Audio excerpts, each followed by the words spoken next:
안녕하십니까. 안녕하십니까. 예. 예, 문재인입니다. 예. 예. 선거가 코앞으로 다가와서 이제 연일 강행군이실 텐데요. 예. 힘들진 않습니까? 아이고, 힘듭니다. 아, 저는 뭐 금년 내내 후보였거든요. 예. 국회의원 후보하다가 또 당선되자마자 곧바로 대선 출마했기 때문에 지금도 뭐 여전히 후보로 예. 힘듭니다. 예. 뭐 따로 드시는 보약이라도 있습니까? 이렇게 뭐 힘들게 다니고 있으니까 예.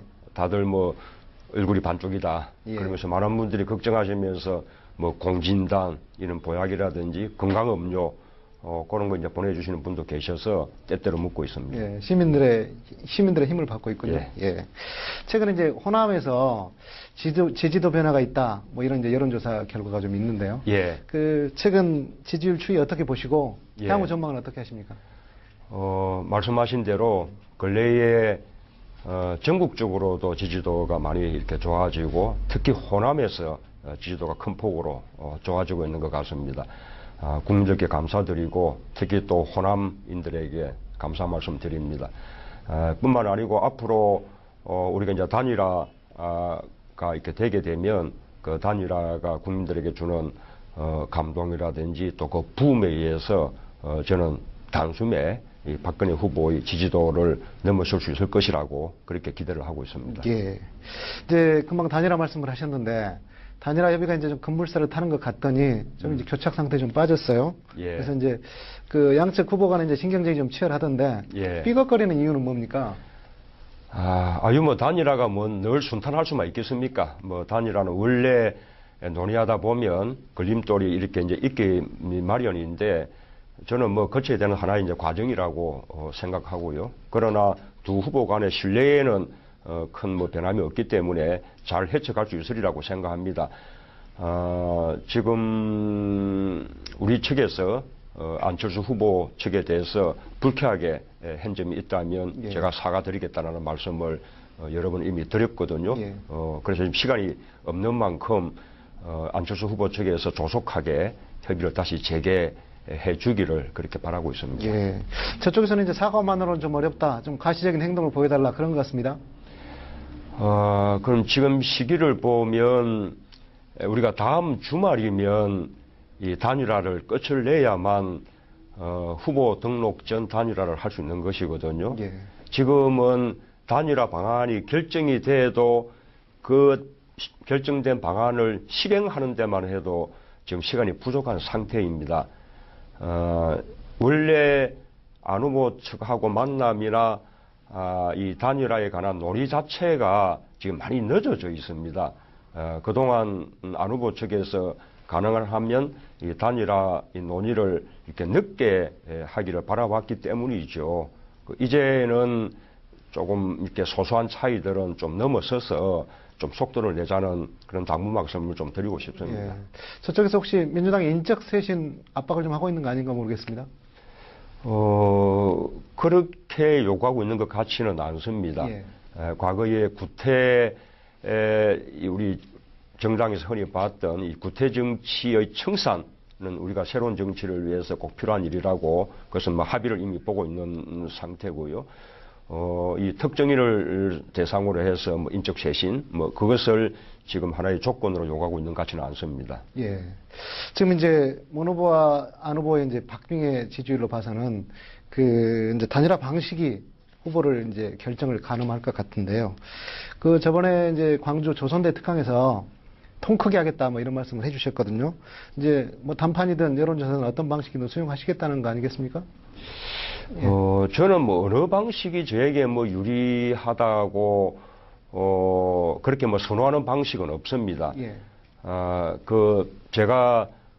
저는 뭐 정치를 오래 하지 않았지만 오랫동안 그냥 국민의 시각에서 정치를 바라보면 정치라는 것은 정말 계산대로 안 되는 거 아닙니까? 정치가 계산대로 되는 것이라면 기성정치권이 이렇게 국민들로부터 불신받고 외면당하겠습니까? 그래서 계산은 맞지도 않는 것이고 또 할 필요도 없는 것이고 국민들을 바라보고 정도로 걸어가는 것이 가장 올바른 계산이라고 생각을 하지요. 예. 저는 이 단일화 방식도 유불리를 따지지 않고 국민들이 가장 참 바람 방식이었다. 국민들 뜻이 가장 많이 반영되는 그러니까 국민들이 동의할 수 있는 그런 방식을 만드는 것이 가장 중요하다고 생각을 합니다. 예. 그 이제 일각에서는 후보 단일화는 이제 문 후보께서 유리하고요. 그 다음에 이제 본선에서는 박근혜 후보를 이길 카드는 뭐 안 후보가 더 유리할 수도 있다만 이런 분석도 있던데 만약에 이제 문 후보로 단일화하게 될 경우에 안 후보의 이제 지지층 이탈을 염두에 두고 그런 말이 나온 것 같은데 뭐 이렇게 안 후보 지지층 이탈 막을 뭐 비책이 좀 있습니까? 지금 후보가 될 경우에 이 지지층 이탈을 야기하는 것은 일종의 하나의 프레임이죠.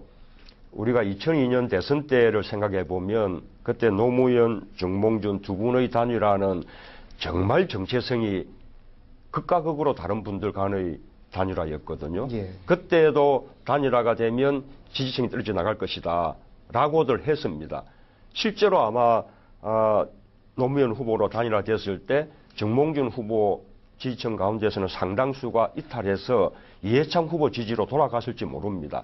그럼에도 불구하고 노무현 후보로 단일화된 그 순간에 노무현 후보의 지지율은 노무현 후보 지지와 정몽준 후보 지지를 합산한 것보다 더 높은 지지가 단숨에 이루어졌거든요. 예, 예. 이 단일화가 이루어지면 일부 이탈이 있다 하더라도 이제는 우리가 이길 수 있구나라는 하나의 이제 부음이 형성이 되면서 시너지 효과가 생기는 거죠.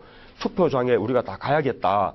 이러니 이제 그 투표장으로 이 유권자들을 가게 만드는 동력도 되고요. 예. 그래서 이게 단일화가 이루어지게 되면 우리가 단일화만으로 충분한 건 아닙니다만 이 단일화가 우리가 대선 승리에서 이길 수 있는 하나의 기본 조건이라고 생각하는 이유가 그런 것이죠. 예.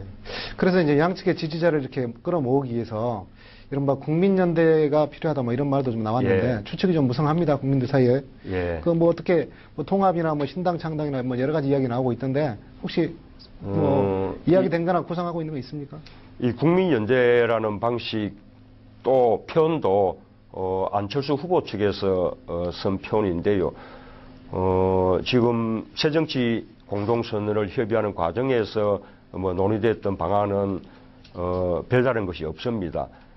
만약에 안철수 후보 측에서 정당을 이렇게 만들 뜻이 있다면 민주통합당과 그 정당 간의 뭐 합당이라든지 여러 가지 뭐 다양한 방식의 연대가 가능할 수 있을 텐데 지금 안철수 후보 측은 기본적으로 정당을 지금 부정하는 입장에서 무소속으로 이렇게 가겠다는 입장이어서 지금 양자 간에 합의된 연대 방식은 그냥 민주통합당과 안철수 후보 측 간의 일종의 정치적 연대 뭐 그렇게 아마 될 것 같습니다. 네. 알겠습니다. 근데 이제 단일화가 어떤 식으로든 될 것 같다는 생각은 좀 해보긴 하는데요. 예. 그 이제 이게 아름다운 단일화가 될지 아니면 여권에서 이제 주장하는 이른바 야합이 될지 이건 전부 조금 이제 더 지켜봐야 될 것 같은데 이제 관건은 단일화의 그 존재 의미가 아닐까 싶은데 그 누구를 위한 단일화인지 그리고 무엇을 위한 단일화인지 좀 말씀해 주시면 그렇습니다. 좋겠습니다. 그래서 저도 이 단일화가 앞으로 시간이 더 쫓기게 되고 또 단일화에 대한 국민들의 요구나 압박이 더 거세지면 뭐 억지로라도 단일화가 될지 모르죠. 단일화하지 않으면 비난받게 되는 상황이 된다면 어쩔 수 없이라도 단일화가 될지 모르는데 그렇게 억지로 만들어지는 단일화는 큰 도움이 되지 않는다고 생각합니다. 이게 우리 단일화가 단순히 두 사람 중에 누가 단일 후보가 될 것인가를 선택하는 차원을 넘어서서 두 세력이 함께 힘을 합쳐서 대선 승리를 위해서 함께 노력하고 또 정권 교체가 되고 나면 또 우리가 필요한 새로운 정치 또 경제민주화 복지국가를 위한 그 계획을 위해서 함께 또 계획의 그 저변 세력으로 폭을 넓혀 나가는 이런 단일화가 돼야만 국민들에게 감동도 줄 수 있고 국민들이 함께 참여하자라는 그 유인이 될 수 있는 것이거든요. 이제 그렇게 생각하자면 사실은 하루가 급하죠. 예. 예. 지금 이제 그 민주당과 안철수 캠프 쪽에 이제 단일화만 이야기하고 있는데 지난 총선 때는 이제 야권연대 파트너로 이제 통합진보당과 그 야권 단일화를 좀 했지 않습니까? 근데 이제 이번에는 전혀 고려 대상이 아닌지 또 만약에 아니라면 통합진보당을 제외한 다른 진보정당과는 연대를 고려하고 계시는지 궁금합니다. 지금 이 국민들로부터 지지와 신뢰를 받는 정당이라면 그리고 또 단일화든 연대든 그 단일화나 연대가 또 국민들로부터 또 동의를 받을 수 있다면 또 지지를 받을 수 있다면 뭐 어떤 단일화나 어떤 연대를 위해서도 노력을 해야겠죠. 지금 아직 통합진보당 측은 그런 우리와 이렇게 단일화 연대 이런 논의도 아직 없기도 하지만 그런 단일화나 연대에 대해서 국민들의 동의가 있는 상태, 국민들의 지지가 있는 상태라고 아직은 생각하지 않습니다. 좀 더 지켜보겠습니다. 예. 이제 민주당과 호남에 대해서 좀 몇 가지 여쭤보겠습니다. 그 민주당 혁신의 출발은 이제 인적 쇄신이다 이런 주장도 있어요. 그래서 그 이해찬 대표랄지 박지원 원내대표 퇴진 요구도 어떻게 되는 건가 궁금한 사람들이 많습니다. 어떻게 생각하고 계십니까? 이 인적 쇄신이 우리 이 민주통합당을 국민들 눈높이만큼 제대로 혁신시킬 수 있는 하나의 방법이라면 뭐 해야겠죠. 그러나 우리가 되돌아보면 열린 우리당 시절부터 지금 이해찬 대표 때까지 지도부가 무려 15분이 바뀌었습니다. 선거에 실패하고 국민들에게 실망을 끼칠 때마다 지도부를 바꿔왔죠. 이 지도부를 바꾼다고 정당이 쇄신됐습니까? 오히려 정당의 리더십이 점점 약화돼 왔죠. 그래서 본질은 지도부를 바꾸는 것이 본질은 아니고 이 정당의 질서, 정당의 구조, 정당의 풍토, 문화 이런 것을 근본적으로 바꾸는 것이 그것이 본질이고요. 인적 쇄신은 그 과정에서 그 정당의 쇄신을 더 촉진시키기 위해서 국민들에게 더 신뢰를 얻기 위해서 수반돼야 되는 그런 일이라고 생각합니다. 예, 정당의 문화 쇄신이 더 중요하다는 말씀이시고요. 예. 당장은 인적 쇄신은 좀 어렵다 이런 말씀으로 들립니다. 그렇게 제가 단정해서 말씀드린 적은 없고 예. 지금 민주통합당이 이 우리 민주통합당을 근본적으로 혁신할 수 있는 방안을 지금 제시해 놓고 그 쇄신 방안에 대해서 의원총회에서 당론으로 지금 다 결의를 하고 지금 실천해 나가고 있거든요. 이제 그 과정을 좀 더 지켜보시면 좋겠습니다. 예, 알겠습니다. 이제 문 후보께서는 지난달에 광주를 방문해서 이른바 광주 선언이라고 발표를 하셨는데요. 그 단체장과 국회의원 공천권을 일부 내려놓겠다. 이게 골자입니다. 근데 이제 광주 동구청장 보궐선거도 이번에 대선과 함께 치러지는데 예. 이 공천이 이제 우리 민주당 공천 계획의 시험대가 되지 않을까 싶어요. 예. 그런데 이제 공천 과정을 천천히 살펴보면 예. 불협화음도 좀 있고요. 그 공천 내려놓겠다는 그 실행 방안도 좀 구체화되고 있지 않는 느낌이어서 예.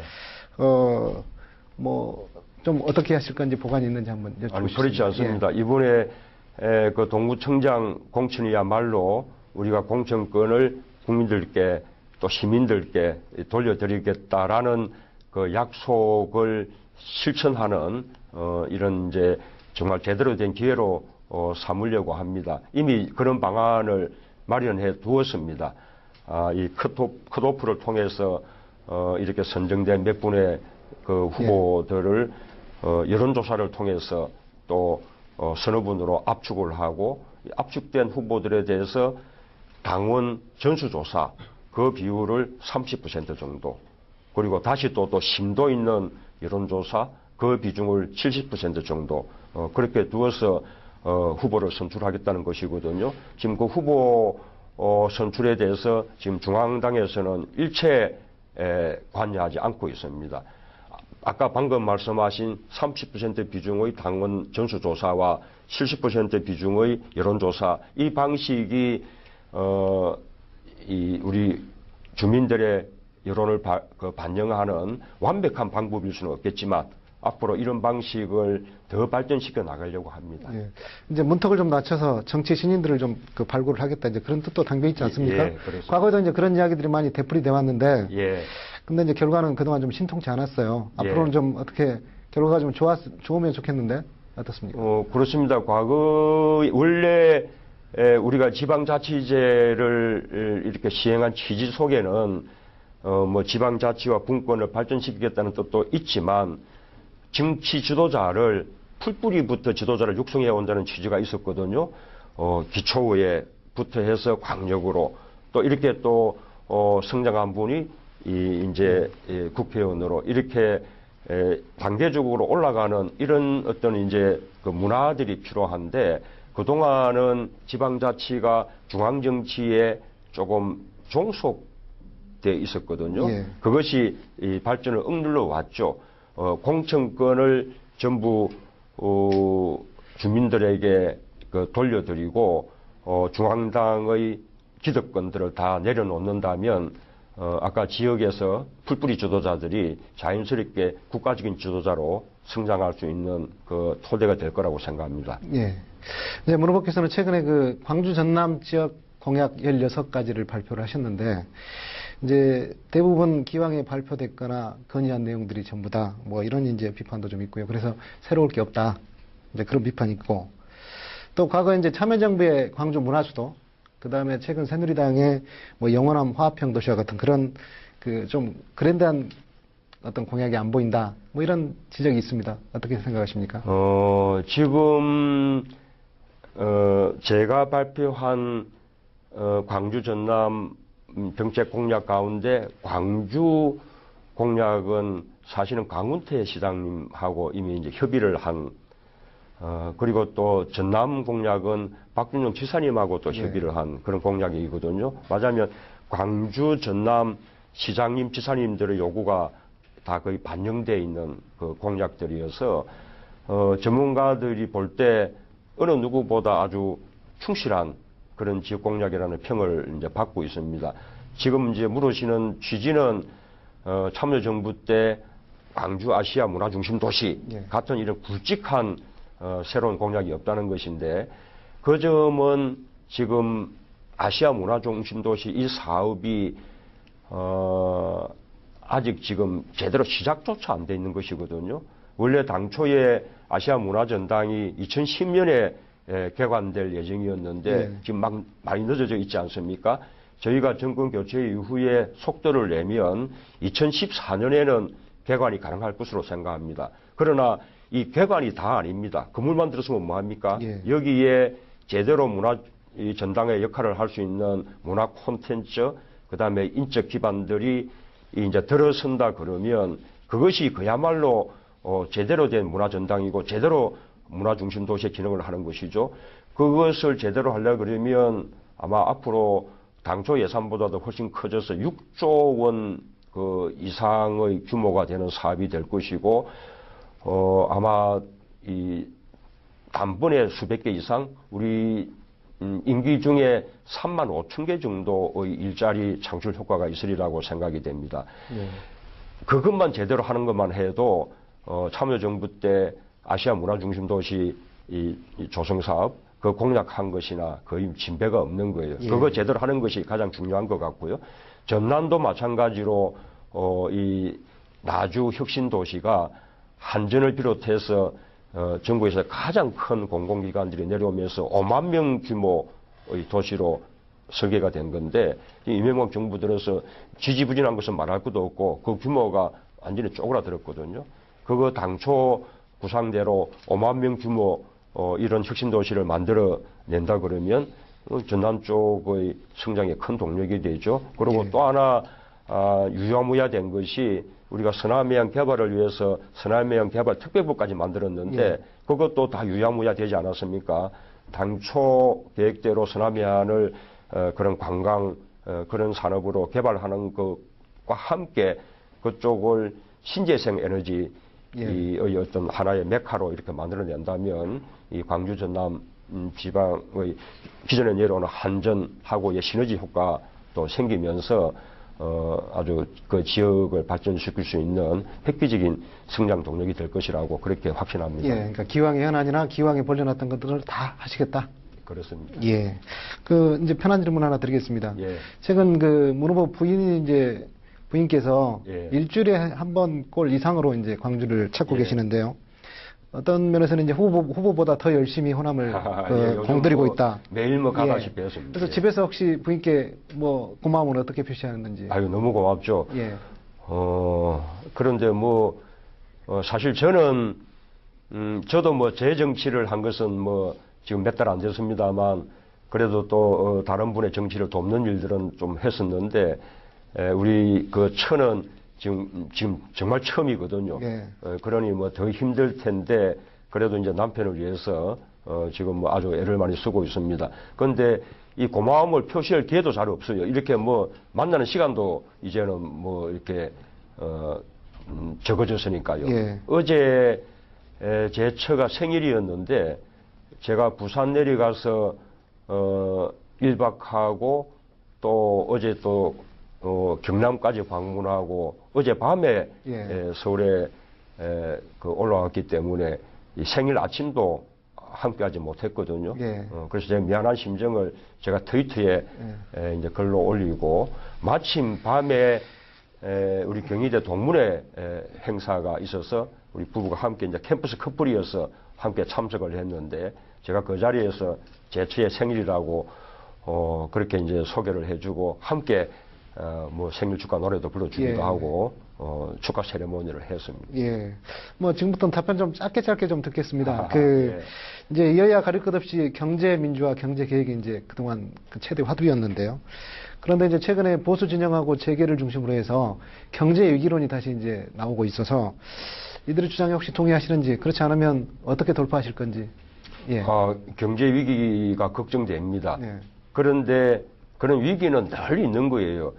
뭐 역대 정부마다 김대중 대통령 정부 때 IMF 위기, 참여정부 때 그 카드채 위기, 뭐 위기가 없었던 때가 언제 있습니까? 이명박 정부 때는 또 미국발 금융 위기가 있었고요.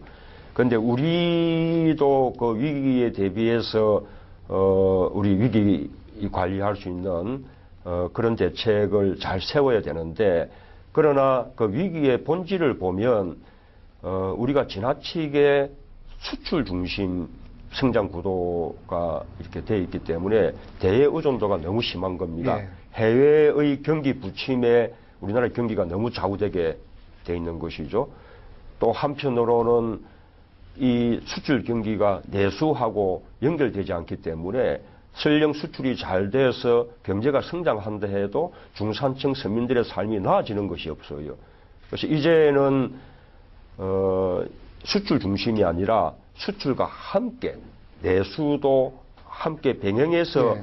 발전시키는 이 이제 성장 전략으로 경제 패러다임을 바꾸는 것이 중산층 서민들을 살리는 길이기도 하고 예. 또 해외 경기의 부침으로부터 그만큼 덜 영향받는 그런 길이기 때문에 예. 그것이 우리 경제 위기를 근본적으로 해결하는 길이라고 저는 믿습니다. 예. 오히려 경제 위기일수록 그 위기의 타개 방안으로 경제 민주화 복지국가를 해야 되는 것입니다. 예, 알겠습니다.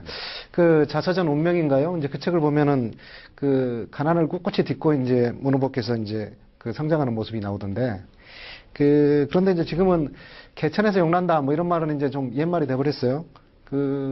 뭡니까 이제 사교육이나 선행학습 이런 걸 하지 않으면 이른바 이제 좋은 대학에 가기 힘든 구조가 됐고요. 그래서 결국 이제 취업과 삶의 질 여기까지 이제 연결이 되는 문제인데요.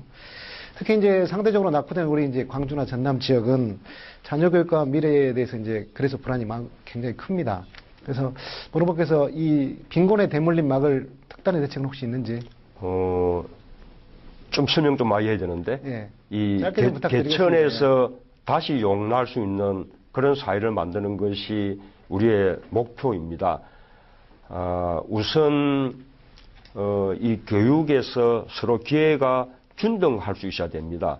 그래서 저희의 공약은 적어도 교육의 출발선상에서는 동등한 입장에 설 수 있게 하기 위해서 무상보육, 그리고 지금 초등학교 취학 전 1년간의 유치원 과정은 의무교육으로 편입시키고 그리고 초등학교와 유치원과 초등학교 과정까지는 적어도 예체능과 같은 적성 목적의 과외 말고 이런 선행학습이나 학습 목적의 과외는 할 수 없도록 아동교육복지기본법을 제정하자는 것입니다. 예. 그리고 고등학교의 서열화가 또 하나의 큰 문제가 되기 때문에 그 서열화의 원인이 되고 있는 외국어 고등학교라든지 이 국제고라든지 자사고라든지 이런 학교들은 점차적으로 다 일반 고등학교로 전환하겠다는 것이고요. 그 다음에 이 대학 입시도 지금 전형 방법이 3천 몇백 가지나 너무나 복잡하게 돼 있는데 그 부분을 아주 단순화하고 궁극적으로는 수능을 자격고사로 이렇게 바꾸는 것을 지향해 가겠다는 겁니다. 하나 더 말씀드리면 지방대학을 졸업하더라도 취업할 수 있는 기회가 많아야죠. 그래야 지방 학생들이 굳이 서울 갈 필요가 없게 되는 거 아닙니까? 아까 이 아주 혁신 도시의 한전을 비롯해서 많은 공공기관이 내려오게 되는데 이런 공공기관들이 인원을 채용할 때 그 지역 대학, 그 지역 고등학교 출신자들을 적어도 30% 이상 채용하도록 할당제를 하는 겁니다. 또 하나는 이 공무원, 공공기관 그리고 또 300명 이상의 대기업들이 인원을 채용할 때는 블라인드 채용대를 하게 하는 건데요. 이번에 우리 은행이 블라인드 채용제를 해가지고 인원을 채용했더니 신입행은 200명 가운데 120명이 지방대학이었거든요. 저희들 오늘 약속된 시간이 몇 분 안 남았어요. 그렇습니다. 그런 제도를 넓혀나가면 지방대학 학생들도 지방대학이라는 간판 떼고 실력으로 경쟁할 수 있게 되는 거죠. 문 후보께서는 이제 본인이 보시기에 본인의 가장 큰 매력 뭐라고 보십니까? 제 장점이요. 가장 큰 매력. 저는 뭐 저의 진정성이라고 생각합니다. 그냥 국민들에게 늘 정직하고 있는 모습 그대로 꾸밈 없이 다가가고 그 평가받고 싶습니다. 그리고 국민들도 저에 대해서는 진정성은 있다라고 저는 뭐 인정해 주신다고 생각을 합니다. 저번에 이제 영화 광해를 보셨다 그러던데 그때 이제 객석이 텅 빌 때까지 눈물을 쏟으셨다 뭐 이런 이야기 들었습니다. 원래 눈물이 많습니까? 평소에도 뭐 눈물은 뭐 영화를 보면서 잘 우는 편인데 그래도 끝나고 나면 그래도 뭐 그런 일이 없었던 듯이 하고 이제 놓습니다만 영화 광해를 볼 때는 그 노무현 대통령을 생각하는 그 대목들이 많아서 제가 끝나고 난 이후에도 감정을 좀 추스리기가 어려웠습니다. 그렇게 많은 다른 분들이 보는 앞에서 제가 이 눈물을 참지 못한 것은 처음이었는데 좀 쑥스러운 모습 보였습니다. 알겠습니다. 마지막으로 호남 시청자들께 마무리 말씀 한번 부탁드립니다. 요즘 단일화 논의가 중단이 돼서 또 걱정을 끼치게 되었습니다. 그러나 잘 헤쳐가겠습니다. 이 단일화가 어떻게 하는 것이 뭐 유리한 것인지 이런 거 계산하지 않고 국민들이 바라는 모습이 무엇일까를 생각하면서 뚜벅뚜벅 국민들의 입장에서 문제를 풀어나가겠습니다. 그러면 잘 될 것으로 그렇게 기대를 합니다. 이번 대선은 아시다시피 우리 사회의 문제를 근본적으로 바꾸기 위한 그런 기회입니다. 계층적으로 보자면 1%와 99% 사이에, 우리 산업적으로 보자면 대기업이나 재벌기업과 또 중소기업, 중소상인들 간의 심한 격차, 또 지역적으로 보자면 수도권과 지방 간의 너무나 심한 격차, 이런 것을 바로잡는 것이 이번 대선의 과제라고 할 수 있습니다. 이때 누가 99%를 대변할 수 있는지, 누가 중소기업과 중산층 서민들을 제대로 대변할 수 있는지, 누가 또 지역 균형 발전을 위해서 제대로 할 수 있는지를 조금 우리 전남, 강주 시민들께서 생각하시면서 선택해 주시면 고맙겠습니다. 감사합니다. 네, 오늘 말씀 고맙습니다. 귀중한 시간 내주셔서 고맙습니다. 감사합니다.